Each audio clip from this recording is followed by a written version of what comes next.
Hello friends, in today's video I'm gonna be walking through how to show you are listening to Spotify on Discord. So first of all, open your Discord and click on user settings, connections, and click on Spotify.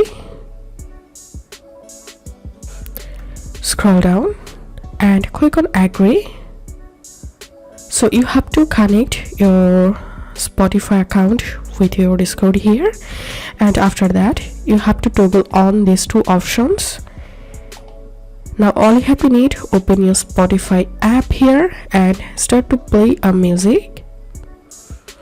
And if I go to my Discord and if I open any server here, and my profile name is Loversland, and here you can see Loversland listening to Spotify. So that's all we can do it. If this video helped you, give a thumbs up and please consider subscribe to how to do it. Thank you for watching.